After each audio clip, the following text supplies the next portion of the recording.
Oh, it's Danny Jewell, American Freedom on Walkabout. Taking a look at a bridge, walk bridge, and a small dam. Now, those are 4-foot sections going clear across that bridge. You'll count them, do the calculation, it's 60 feet. That's approximately within probably a foot the width of this dam. And the water going over the dam is approximately 1 inch deep.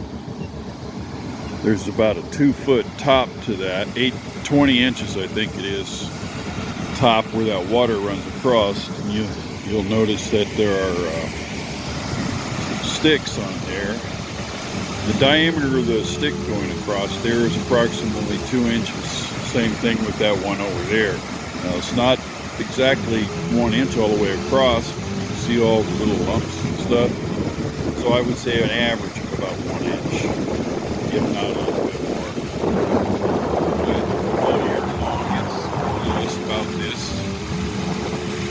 It's a little deeper at times, more water coming across, but and less sometimes, but not too much less. So if a person was to do the calculations about what water was available they can use without significantly changing the flow over the dam, there's plenty of water in excess of a 3-inch pipe that can be running down on the side with water. And with this drop down to this level, as you can see on the other side of the dam, then going down the bank, down a little further, the measurements on different distance from head is about 7 feet, between 6 and 7 feet. From the top of this dam to the low spot over here. Might be a little more, but I think that's pretty close, about 7 feet. So 60 feet. Let's just do the speed as the surface area that's moving that we'll look at for the volume of water per second. I calculated it by putting a stick in the water and watching it go over the top and timing it. It was about 1 second for about 2 feet, about 24 inches speed going over the top at 1 inch depth. So if we do the math, that's 60 feet by 2 feet by 1 inch depth. The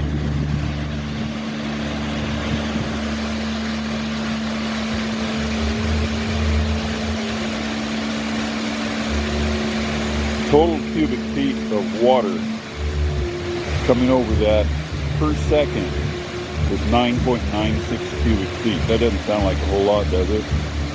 But there's 7.5 gallons per cubic feet of water. That's 74.7 gallons of water coming over that every second. Now, if you were to look at the weight of that would be the 62.3 pounds per cubic foot, 9.96 cubic feet for the distance we spoke about on the top at 1 inch. That's 620.5 pounds of water every second. So even a small portion of that is a lot of torque. I've seen this type of situation used before with low head, having this type of water flow and the distance. The race here, and they could run a turbine. They were running 750 watts, and the amps were high. It was just going crazy. In other words, they didn't tame all the power that was there. Just using what they had equipment for.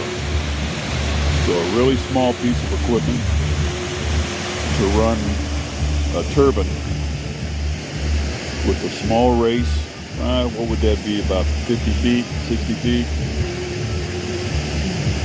Wouldn't interrupt the water. There's plenty of rubble all around from construction. Here we have a drain pipe. Over here you see it to the left. That's an old tile one, and we got another one a little bit further down where you see that little opening, that stone. That's where there's a city drain overflow, water drain, city water drain and overflow. And so you can see going down that side, it's you know, it's rubble, and a combination of what was here and what we did to it during construction and what's coming down the creek. And I have more information that has to do with the 3-inch pipe, the amount of pressure it's creating. It also references to the videos, the college testing that was done, and actual equipment that's being sold and in place right now to compare it to. Doing it custom, doing it by design, is a whole lot cheaper, a whole lot better than doing it by buying a piece of equipment. You get the warranty and stuff, but you attach yourself to it, and you're not able to fabricate, tear it apart, put it back together, improve it without money every time you touch it. But with a fabricated piece of equipment, then we can start at a certain point and then learn, make changes, know what's going on. These guys here at the Parks Department in the city here, the engineers, they have no problem doing that in maintenance, be able to handle it. There'd be enough power from that little bitty generator set up for power lighting for this bridge, these poles, all over the park here. When do they use that light? They don't use it except at night, so it's not 24/7. You could run some flashing lights or something, caution or something off of the power, the excess, but probably in the winter time run the Christmas lights and the other decorations. It's not going to run everything, but it's a lot of low-level lighting, add a lot of color and pretty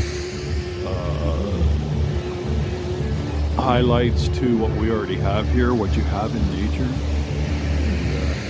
Make it cheap. Last time I checked, an LED string, even if you got the full spectrum light for the plants to help them for longer days during the night, or whatever plants you want to do like that.